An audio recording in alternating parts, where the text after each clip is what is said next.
New York City, 1931. A black Cadillac glides down Mulberry Street, its chrome fenders gleaming beneath the lamplight.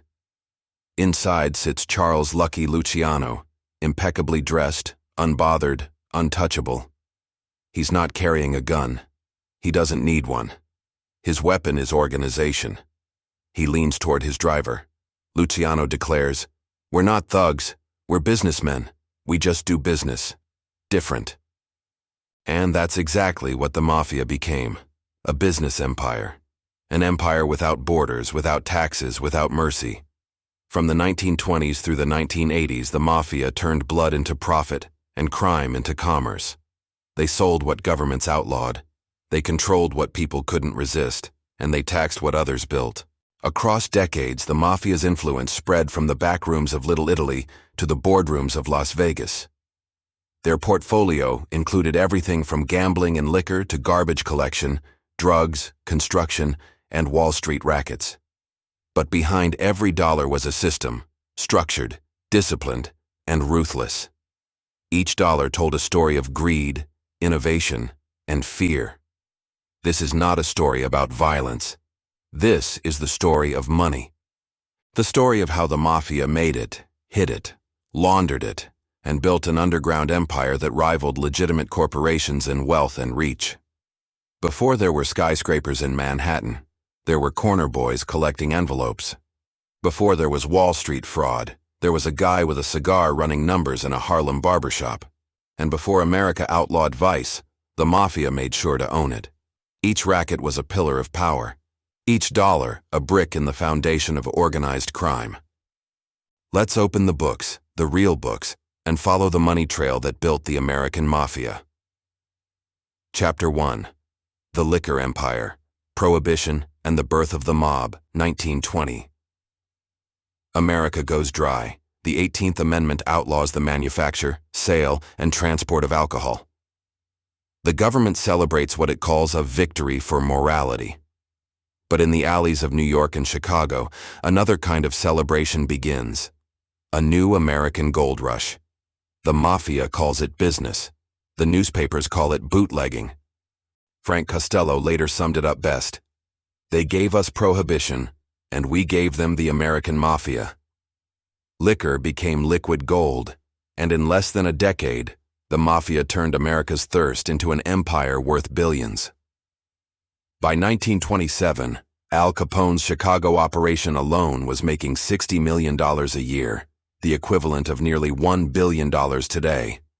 Across the country, Mafia groups in New York, Detroit, Cleveland, and Philadelphia built similar bootlegging machines. Historians estimate that by the late 1920s, the American underworld, dominated by Mafia families, was collectively pulling in between $200 and $300 million a year from illegal alcohol. Adjusted for inflation, that's over $4 billion annually in modern terms. No corporation in America could touch those margins. Capone once said, "I give the people what they want. All I do is supply a demand." And that demand never slowed. Speakeasies multiplied like wildfire. By 1925, New York City alone had over 30,000 illegal bars, more than triple the number of legal ones before Prohibition. Behind every bar, every glass of gin, every crate of whiskey, stood the Mafia, coordinating routes, paying off cops, and shipping booze by the ton. The mob controlled smuggling lines from Canada through the Great Lakes and from Cuba and the Caribbean up the East Coast. Fishing boats carried whiskey instead of fish. Milk trucks rolled down quiet streets, hiding bottles beneath crates of dairy. Lucky Luciano, Frank Costello, and Meyer Lansky ran their operations like modern corporations, with distribution networks, payroll systems, and regional managers. They even hired chemists to convert industrial alcohol into drinkable liquor, a dangerous but lucrative shortcut. Off the coast of New Jersey, the Rum Row floated just beyond U.S. waters, a chain of ships stocked with whiskey, gin, and rum, waiting for small boats to ferry the cargo ashore. One old rum runner recalled years later, "We ran booze the way freight companies run trucks today, schedules, manifests, delivery routes. Only difference was, if you were late, somebody got shot." Violence was the cost of doing business. Rival gangs fought for control of distribution routes, warehouses, and city territories. Bombings and shootouts became part of the landscape. But as blood filled the streets, one man realized that chaos killed profit. Charles "Lucky" Luciano. Luciano believed the Mafia needed order, not bullets. He ended the street wars and organized the families into a national syndicate. Territories were defined, profits divided, and disputes settled by vote, not vendetta. For the first time in American history, organized crime was truly organized, and the numbers were staggering. A single speakeasy could earn thousands of dollars a week. A brewery under Mafia control could make hundreds of thousands a month. By the peak of Prohibition, historians estimate that nearly half of all alcohol consumed in America came through Mafia-connected channels. That meant that from 1920 to 1933, over 13 years of bootlegging, organized crime likely earned between $2 and $3 billion in total revenue, equivalent to over $40 billion today. And with those profits came something far more dangerous than money: influence. The Mafia began to master the art of political corruption. Bribery became as routine as paying rent. Mayors, police chiefs, customs officials, and even federal agents were quietly on the take. Eliot Ness, the legendary Prohibition agent, later admitted, "We couldn't make a dent in Capone's empire because every time we kicked in a door, somebody tipped them off first." The Mafia learned that power didn't just come from guns, it came from envelopes. Cash bought silence, silence bought freedom, and freedom bought profit. Bootlegging also gave birth to one of the Mafia's most important lessons: money laundering. The mob funneled their profits into legitimate businesses. A distillery by night became a soda bottler by day. A barbershop might double as a counting room. A bakery could be used to hide shipments of rye whiskey under flour sacks. Every front business became a washing machine for dirty money. And when the law finally changed in 1933, when Prohibition ended, the Mafia didn't collapse. It expanded. Luciano knew exactly what came next. He told his partners, "We made our bones in liquor, but the big money, the smart money, is in everything else people can't give up." And he was right. The infrastructure built for booze became the foundation for new rackets: gambling, prostitution, narcotics, construction, and unions. Prohibition had taught them how to make vice profitable, how to organize labor, how to corrupt power, and how to think like businessmen. When the government said no, the Mafia said how much. The liquor racket had proven that vice was recession-proof. People drank in good times, and they drank even more in bad ones. Through bootlegging, the Mafia made its first fortune, an empire worth billions in modern dollars, and built a business model that would last for generations. Prohibition had been a national experiment in morality, but for the Mafia, it was a crash course in capitalism.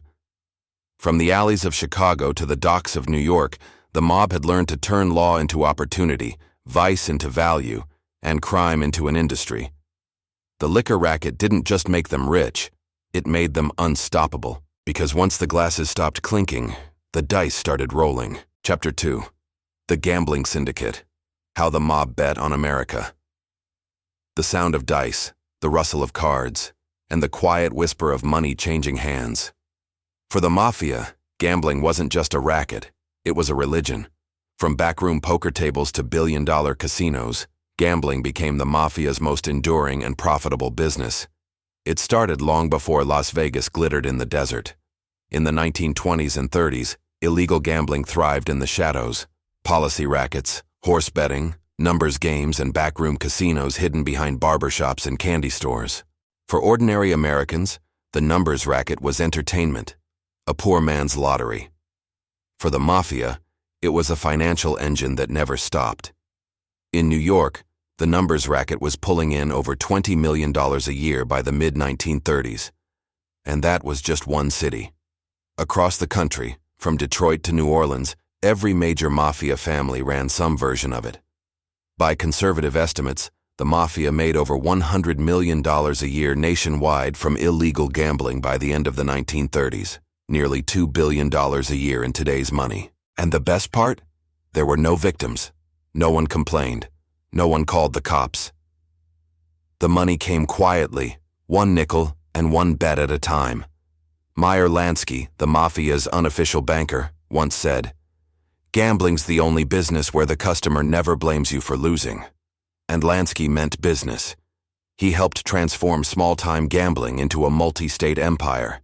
He standardized payouts, organized betting operations, and introduced accounting systems that rivaled legitimate corporations. By the 1940s, the Mafia was so entrenched in gambling that cities like New York, Chicago, Cleveland, and Tampa effectively operated as one giant casino, with the mob taking a cut from every game, every table, every number drawn. The profits rolled in by the millions. But it wasn't until the late 1940s that the Mafia found its true jackpot, a city in the desert, Las Vegas. In 1946, mobster Bugsy Siegel opened the Flamingo Hotel, a shimmering palace of lights built with mob money. At first, it was chaos. Construction ran over budget and Siegel was accused of skimming cash. But in time, Las Vegas became everything the Mafia had dreamed of, a legal gambling paradise controlled by illegal money. Through the 1950s and 1960s, nearly every major Mafia family had a stake in Vegas. Chicago's Outfit ran the Stardust and the Riviera. New York's Genovese and Lucchese families funneled cash through the Tropicana and the Sands. Detroit's mob held pieces of the Dunes and the Desert Inn. They called it the skim, the art of taking a piece of casino revenue before it ever hit the books. $1 million in profit might show up as $700,000 on paper, with the missing $300,000 heading straight to mob bosses across the country. Federal investigators later estimated that during the Vegas golden years, the Mafia was secretly siphoning between $50 and $100 million a year from casino skims alone, equal to over $1 billion annually today. But Vegas was only the surface. Behind the neon lights, the mob's gambling profits reached every corner of America. Illegal betting on sports and horse races brought in millions every week. Bookies working for the Mafia operated in almost every major city, collecting wagers, settling debts, and sending envelopes of cash up the ladder.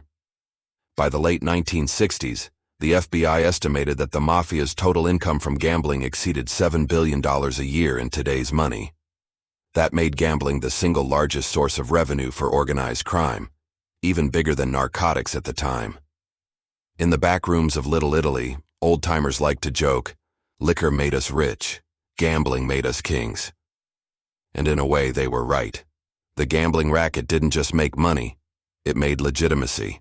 The Mafia poured its profits into real estate, hotels, and entertainment companies. By the 1960s, some mob-connected casinos were even publicly traded on the stock market, their ownership hidden behind shell corporations and silent partners. And with those investments came a new kind of power, social power. Mobsters rubbed shoulders with Hollywood stars, politicians, and bankers. Sinatra sang at mob-run hotels. Celebrities gambled at mob-owned tables. Everyone knew who really controlled Vegas, but no one said it out loud. In 1960, Senator Estes Kefauver led a Senate investigation into organized crime. He called Las Vegas the washing machine for the underworld. Behind closed doors, the numbers were staggering. Between the 1940s and 1970s, the Mafia's combined gambling profits, from policy games, casinos, sports betting, and the skim, are estimated to have exceeded $15 billion in total earnings, worth over $100 billion today. No stock exchange in America grew faster, but the house doesn't always win. As law enforcement cracked down in the 1970s and corporations began buying out mob-controlled casinos, the Mafia's visible presence in Vegas started to fade. The skim got smaller, the envelopes got thinner, and the desert empire they built began to disappear. Yet gambling never really left the Mafia's bloodstream. Even as casinos went corporate, illegal betting continued underground, untaxed, unregulated, and unstoppable. By the 1980s, the mob had adapted again, taking bets on sports, running offshore bookmaking rings, and expanding into computerized gambling. The profits were smaller, but the risk was lower. The Mafia had learned something from decades of dice and dollars. You don't need to own the table to control the game. Gambling gave the Mafia its longest-running revenue stream, a steady, renewable source of cash that outlived bootlegging, outlasted Prohibition, and built empires that still echo today. The numbers don't lie. From the 1920s to the 1980s, gambling made the American Mafia an estimated $100 billion in modern value, more than some Fortune 500 companies earn in a century. And for men like Luciano, Lansky, and Giancana, gambling wasn't a side hustle. It was the foundation of the American underworld economy. As Lansky himself once said, "We're not thieves. We're businessmen. We just run the kind of business people never stop paying for." The Mafia had mastered vice, and soon they would master something even more profitable: sin.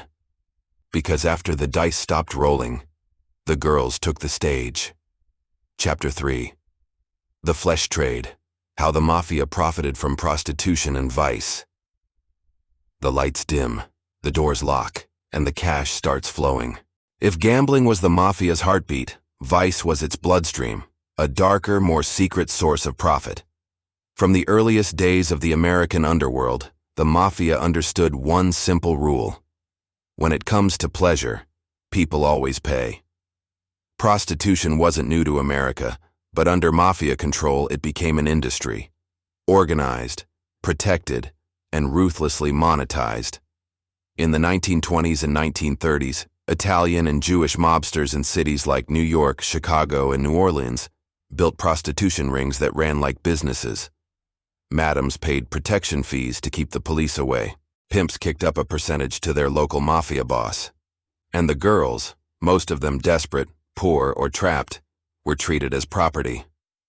Charles "Lucky" Luciano didn't invent organized prostitution, but he industrialized it.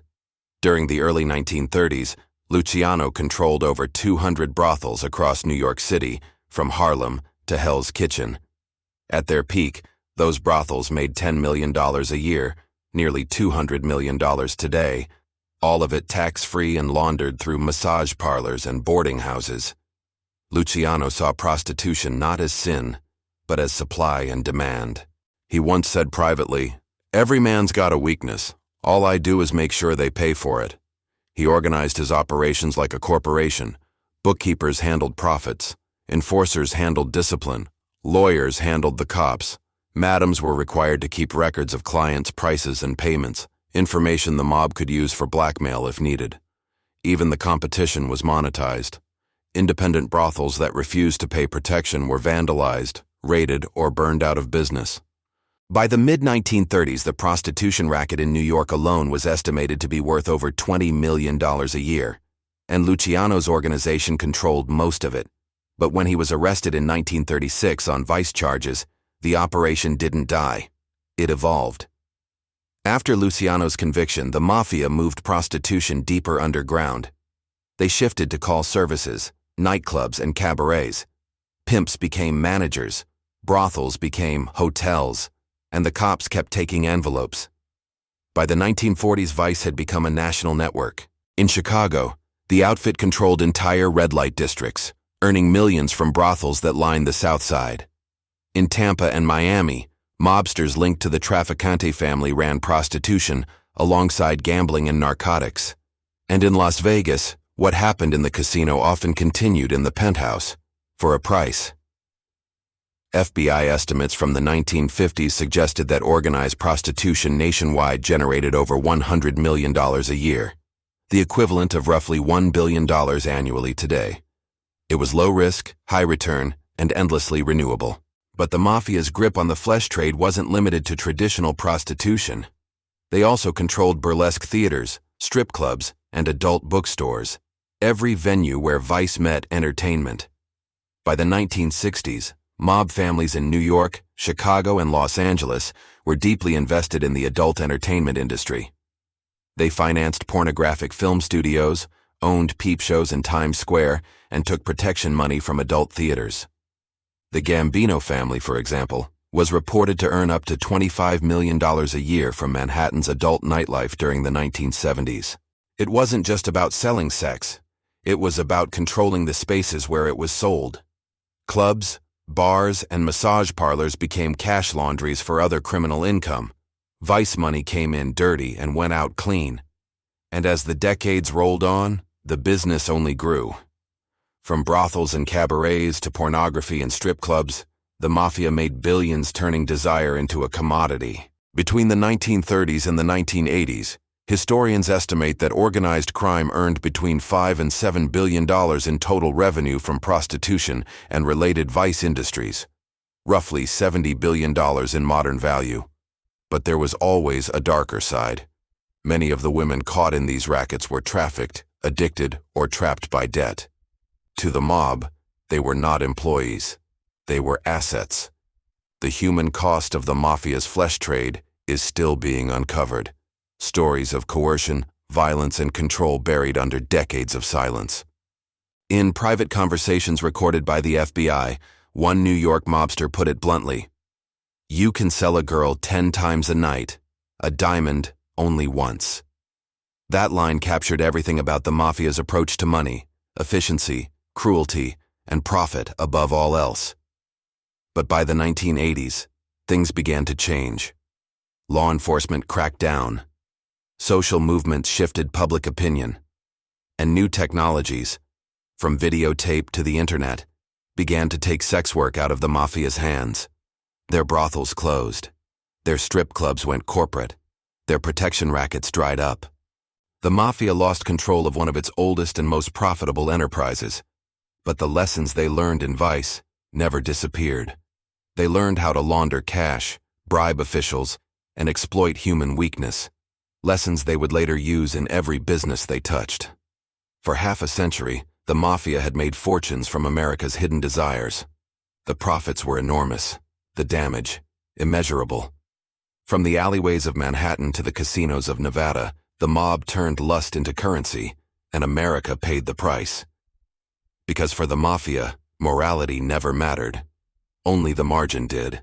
And when the lights of the brothels began to fade, another empire was already rising.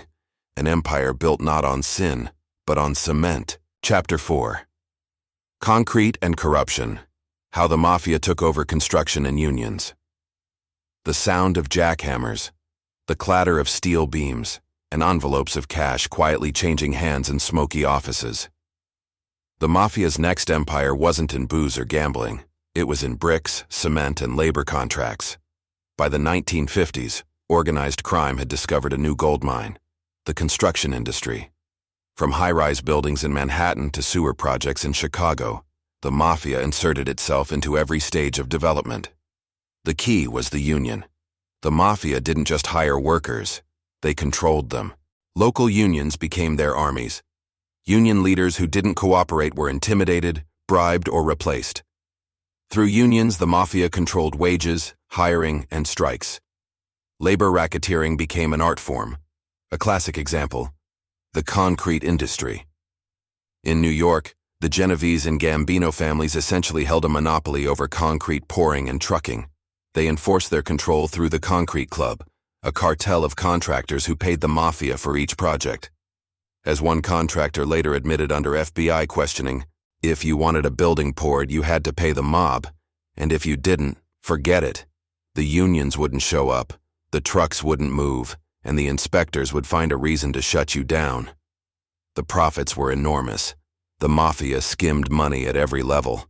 They charged contractors a mob tax for projects, controlled union pension funds, and took a cut of inflated materials costs.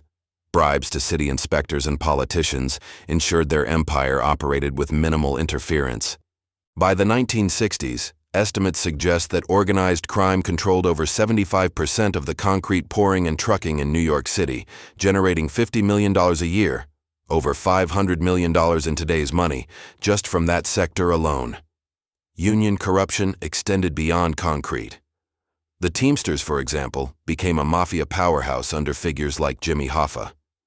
Through the Teamsters Pension Fund, mobsters financed Las Vegas casinos, real estate ventures, and other rackets, all with union money. The power was not just financial, it was political. City planners, inspectors, and mayors were all incentivized to cooperate. Strike threats became leverage, building delays became negotiation tactics, and bribes became the cost of doing business. The Mafia's influence even reached public infrastructure. They ran bid rigging schemes on sewer contracts, road projects, and public housing developments. The result? Inflated costs, delayed timelines, and steady streams of untaxed cash. Federal investigators in the 1970s estimated that the Mafia's combined profits from construction and union racketeering reached $200 to $300 million annually, equivalent to over $2 billion per year today. And unlike gambling or prostitution, construction offered legitimate cover.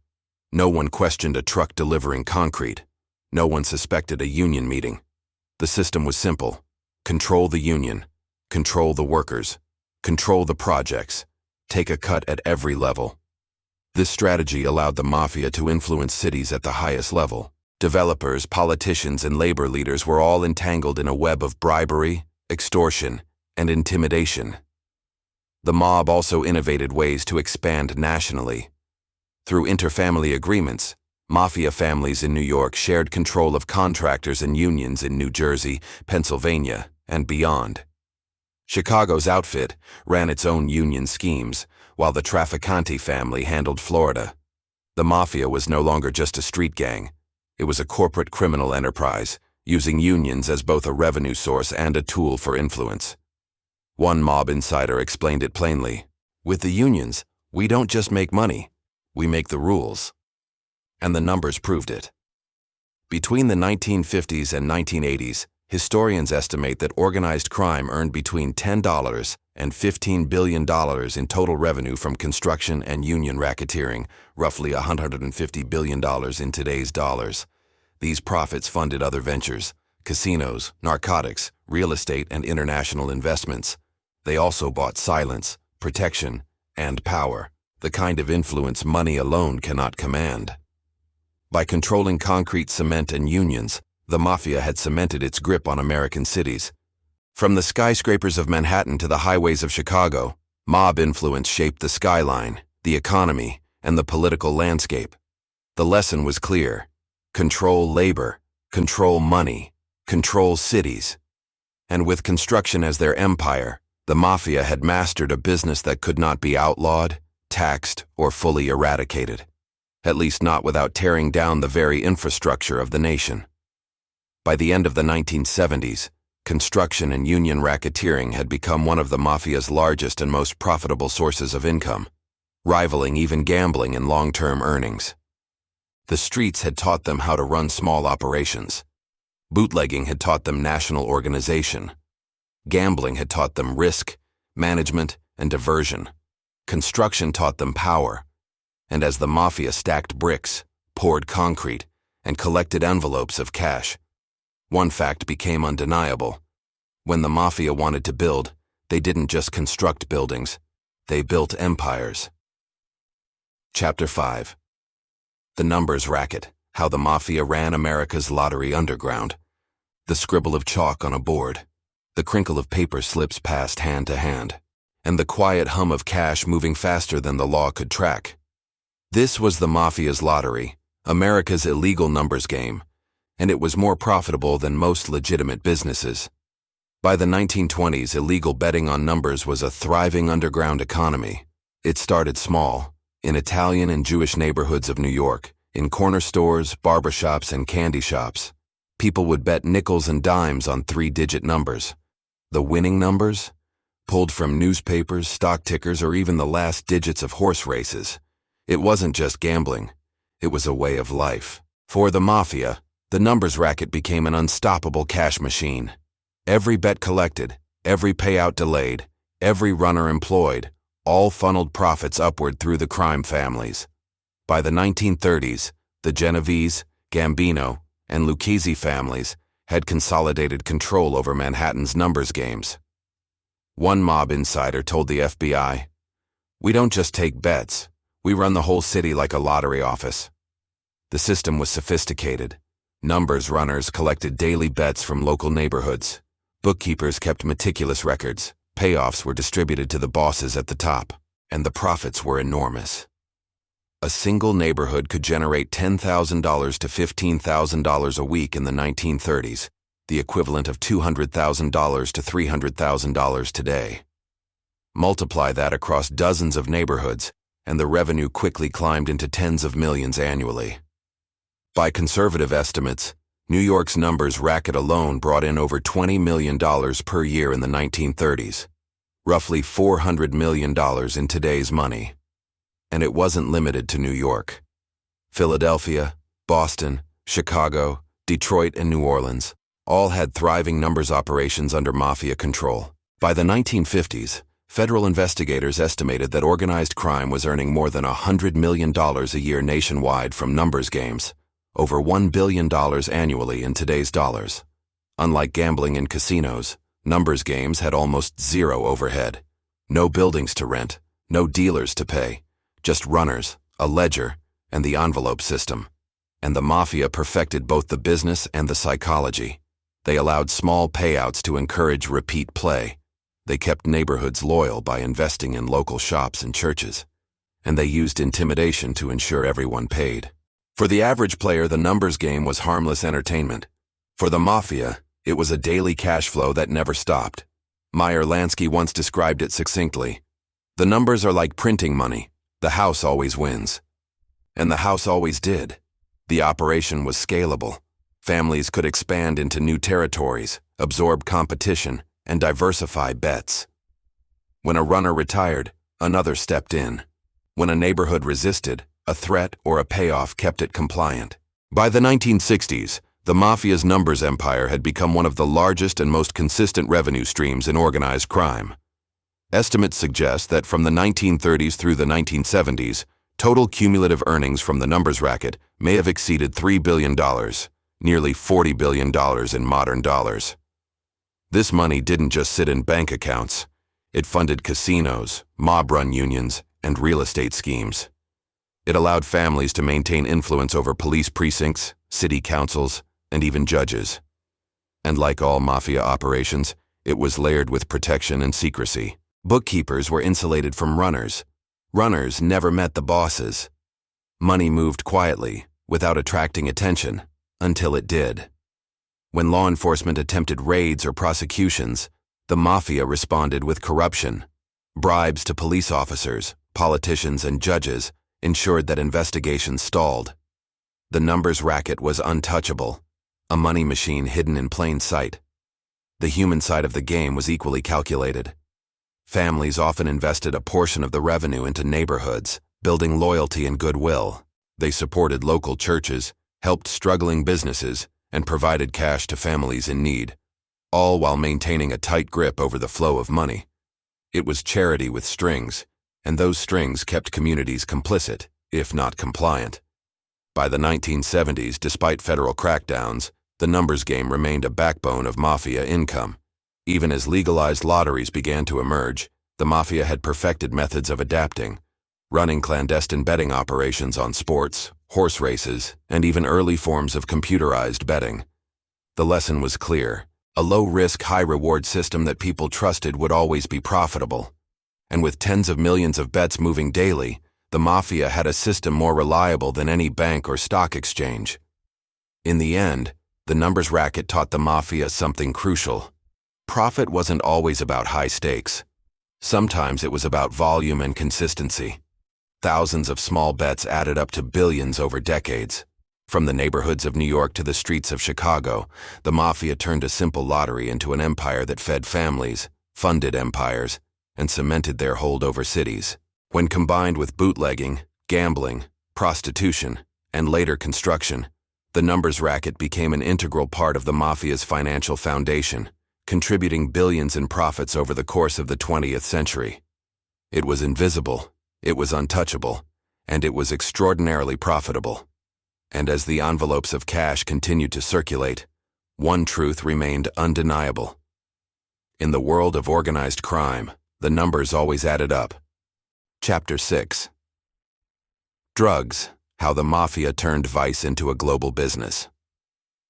The smell of opium, the hiss of a clandestine shipment, the quiet hum of cash moving across continents.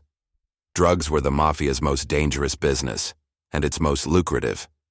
Unlike liquor, gambling, or prostitution, narcotics came with enormous risks. Addiction, international trafficking, and ruthless competitors made the business deadly. But the potential profits were staggering. By the 1950s, the Mafia had begun controlling heroin and cocaine networks in the United States. They sourced opiates from Turkey, Southeast Asia, and later South America, then distributed them through their urban networks: New York, Chicago, Philadelphia, and Miami. One New York mobster explained it simply: "We don't care if people get sick. We care if they pay." The numbers tell the story. A single kilogram of heroin in the 1950s cost roughly $200 to produce overseas. By the time it reached the streets of New York, it sold for $20,000 to $25,000. Cocaine in the 1970s cost tens of thousands to import and could fetch millions in U.S. cities. The margins were astronomical. Lucky Luciano, Meyer Lansky, and other crime bosses partnered with international suppliers and European crime syndicates. They used Mafia-controlled trucking, shipping, and even airlines to move narcotics, ensuring the product reached dealers without interference. The profits were staggering.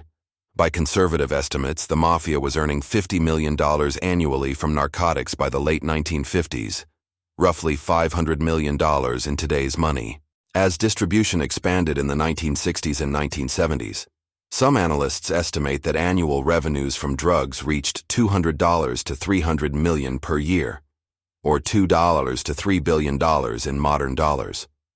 Over decades, cumulative profits from narcotics likely exceeded $10 billion in contemporary value, enough to rival all other Mafia ventures combined.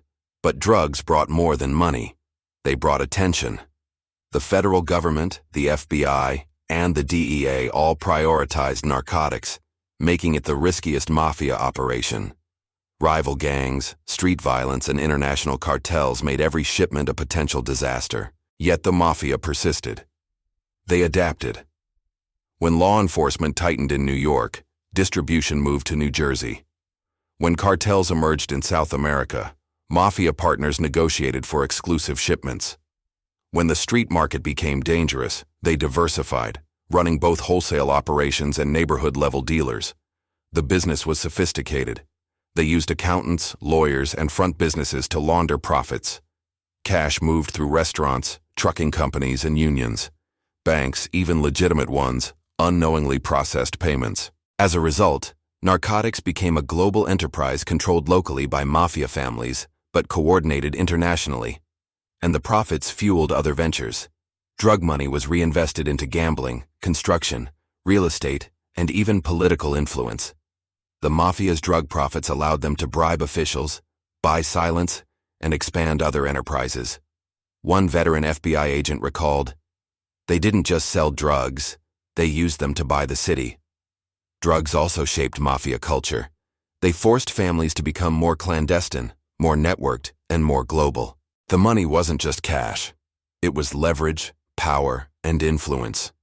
Yet for all the money, there was a cost. Wars broke out between rival families and street gangs. Addiction ravaged neighborhoods, and federal law enforcement made the Mafia a priority target. Even so, the numbers proved the business irresistible. By the late 1970s, estimates suggest the Mafia earned between $200 and $300 million per year from narcotics, a staggering $2 to $3 billion in today's dollars. Cumulative earnings over the course of decades likely exceeded $10 billion in contemporary value. In many ways, drugs became the pinnacle of Mafia capitalism: high risk, high reward, international in scope, cash-heavy, politically sensitive. The lessons from narcotics, about logistics, networks, money laundering, and influence, informed every other Mafia venture. From bootlegging to numbers games, from unions to Vegas skims, the Mafia applied the same principles learned from the streets of Manhattan and the ports of New York. Drugs also proved that the Mafia could operate on a global scale, importing, distributing, and laundering money across continents. It wasn't just organized crime anymore, it was organized multinational enterprise. And yet, the very scale that made it profitable also made it vulnerable. By the 1980s, federal law enforcement had increased international cooperation. Indictments, raids, and surveillance began to erode the Mafia's control over narcotics. Still, the impact was undeniable. Narcotics made the Mafia billions. It financed empires. It shaped strategies. and it transformed organized crime into a national and international powerhouse. As one mobster once said, reflecting on the trade, "Money is easy if you don't mind the heat." Drugs were the heat, and the Mafia thrived in it. The empire of vice and capital had reached its zenith, global, sophisticated, and extraordinarily profitable. And once again, the lesson was clear. High risk equals high reward. The Mafia had proven it over and over. Bootlegging taught them organization, gambling taught them consistency, vice taught them leverage, construction taught them control, and narcotics taught them global ambition. By the 1980s, the Mafia's net worth from all ventures, heavily fueled by narcotics, had reached tens of billions in today's dollars. From the shadows of Manhattan to the ports of Europe and Asia, the Mafia had learned to monetize desire on a scale no legitimate business could match. And as the cash flowed in, one thing was certain. The Mafia had mastered every form of vice that could be sold and turned it into money, influence, and power. Chapter 7. Loan Sharking: How the Mafia Made Interest Pay. The knock on the door, the rustle of cash, and the quiet terror in a borrower's eyes. Loan sharking was the Mafia's most personal business. Unlike gambling or bootlegging, this wasn't about supply and demand. It was about control. By the 1930s, Mafia families had perfected the art of high-interest loans, known as shylocks, or personal advances. The premise was simple. You needed money. They had it. The price? Interest rates that could reach 10% per week, compounding to over 500% a year. Borrowers ranged from small business owners to gamblers, club owners, and desperate families. The Mafia didn't rely solely on contracts. They relied on fear. "You don't pay, we'll find a way to make you pay," one mob enforcer told the FBI in the 1940s, and they meant it. Payment enforcement was brutal. Threats, beatings, and property damage ensured compliance. The Mafia collected every dime, on time, every time. The profit margins were enormous. A $1,000 loan could yield $100 a week in interest. Within months, the borrower owed far more than they initially borrowed. And if they failed to pay, the Mafia took collateral, homes, businesses, or even family reputations. By the 1950s, New York alone had thousands of active loan shark accounts. Conservative estimates suggest the Mafia earned $10 to $15 million annually from loan sharking in that city alone, equivalent to $150 million today. When you include Chicago, Philadelphia, Boston, and other major cities under Mafia influence, annual national revenue from loan sharking likely exceeded $50 million in the 1960s, roughly $500 million today, and this was steady, dependable cash. Unlike bootlegging, which depended on demand, or gambling, which relied on luck, loan sharking guaranteed profit. The borrower's fear became the Mafia's security. Loan sharking was also a gateway into other Mafia operations. Many borrowers who defaulted on loans were pushed into gambling, prostitution, or drug networks to settle their debts. The Mafia used debt as leverage, a financial leash. One former mob accountant explained, "A guy can't pay us? We put him to work. It's not just collection, it's recycling the cash into other businesses." It was financial engineering, mob style. Families kept meticulous records. Runners collected payments daily, weekly, or monthly. Ledgers documented debts, interest, and collateral. The operation ran like a business, brutal, illegal, and unbreakable. The scale of loan sharking grew as the Mafia expanded. By the 1970s, organized crime controlled loan operations in nearly every major city in the U.S. And as inflation grew, so did the profit. Federal investigations in the 1970s revealed that the Mafia was collecting hundreds of millions in outstanding loans nationwide, the interest alone generating $500 million annually in today's dollars. Unlike gambling or narcotics, loan sharking's risk was low. Violence was controlled, defaults were managed, and cash flow was continuous. Loan sharking also reinforced the Mafia's image: powerful, ruthless, unavoidable. The very presence of the Mafia made people pay on time, even those who didn't borrow. Through loan sharking, the Mafia had achieved something remarkable. They turned fear into revenue. They monetized desperation. And they created a system where debt became a tool of both finance and intimidation. Even modern financial institutions could not compete. Banks didn't lend to the desperate. Moneylenders didn't threaten your life. The Mafia did both. By the end of the 1970s, estimates suggest the Mafia's loan sharking operations had generated $5 to $7 billion cumulatively, equivalent to $60–80 billion in today's dollars. It was a hidden engine of the underworld, silent, relentless, and immensely profitable. For decades, loan sharking provided not only income but leverage. It financed gambling, funded construction schemes, and even backed narcotics shipments. It created debtors loyal not to law, but to fear. The Mafia didn't just lend money, they lent power, and the interest. That power came at a cost the borrower could never escape. In the world of organized crime, loan sharking was the backbone of control. Bootlegging made the Mafia rich. Gambling made them kings. Vice gave them influence. Construction gave them cities. Drugs gave them global reach. And loan sharking? It gave them obedience. Because in the end, money that can't be refused is worth far more than money you have to chase. Chapter 8. Extortion and Protection Rackets. How the Mafia Made Money Through Fear. The phone rings. The envelope slides under the door, and a whisper in the dark reminds you that some debts cannot be ignored. Extortion, the Mafia's oldest trick, was simple. Pay us or pay the price. Long before casinos, numbers, or drugs, the Mafia understood one truth. Fear is currency. From small businesses to large factories, the Mafia offered protection. Pay the monthly fee and your store stayed open. Skip a payment and accidents happened. Windows broke, shipments disappeared, workers disappeared. It was a system built on coercion, intimidation, and visibility. By the 1930s, New York and Chicago were littered with businesses under Mafia control. It wasn't just shops, unions, trucking companies, warehouses, and factories all paid tribute. One Brooklyn shop owner told federal investigators in 1953, "If you don't pay the boys, something always goes wrong. Fires, theft, even a few bruised ribs. They make sure you know who's in charge." The Mafia's method was consistent. Identify profitable businesses, demand regular payments, enforce compliance with threats or violence.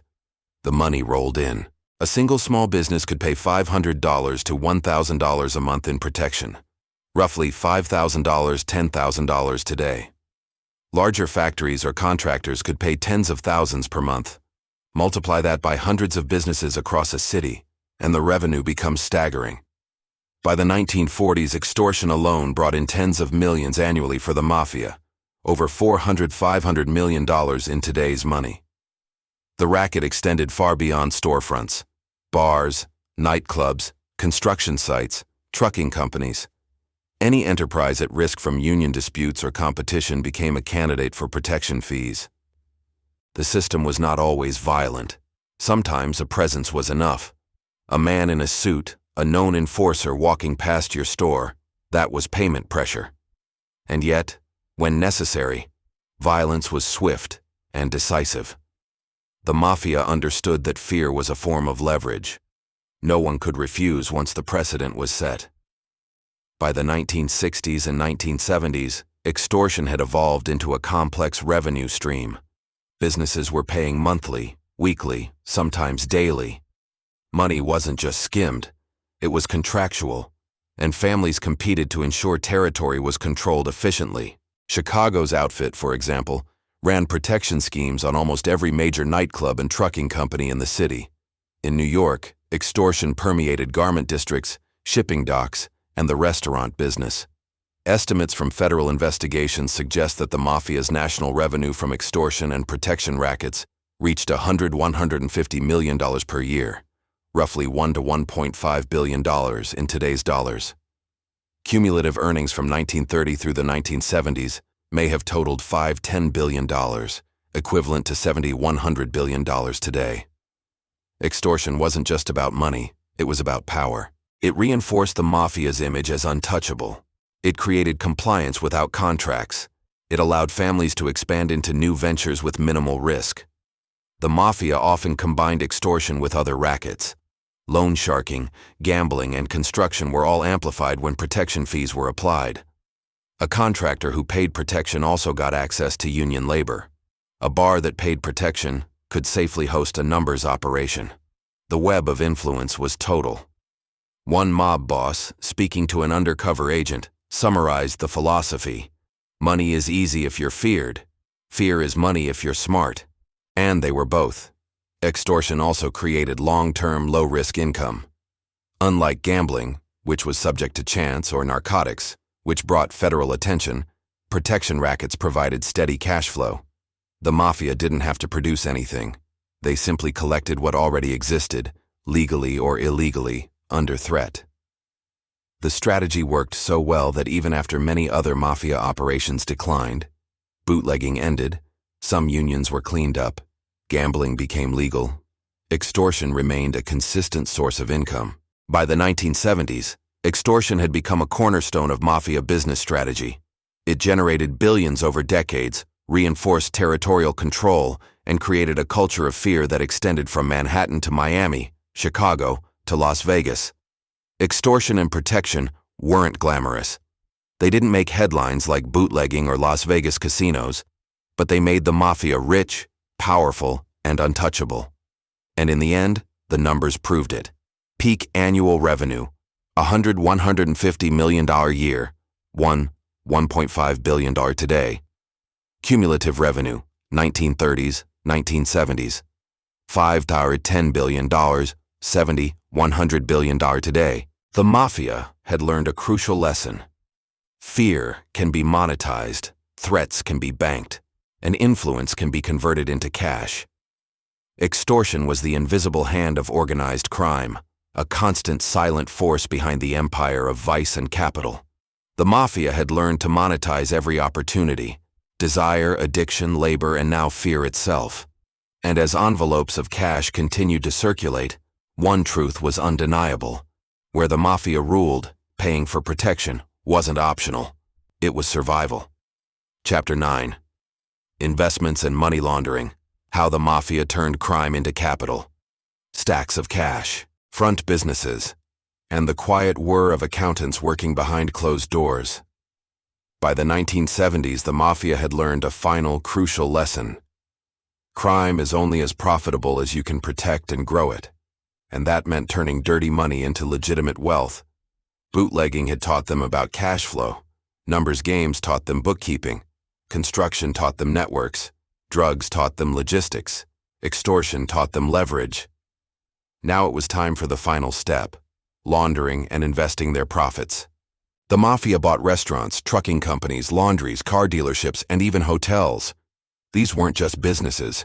They were machines to clean cash, turning illicit dollars into legitimate revenue streams. In Miami and Las Vegas, Mafia families invested in casinos, hotels, and nightclubs.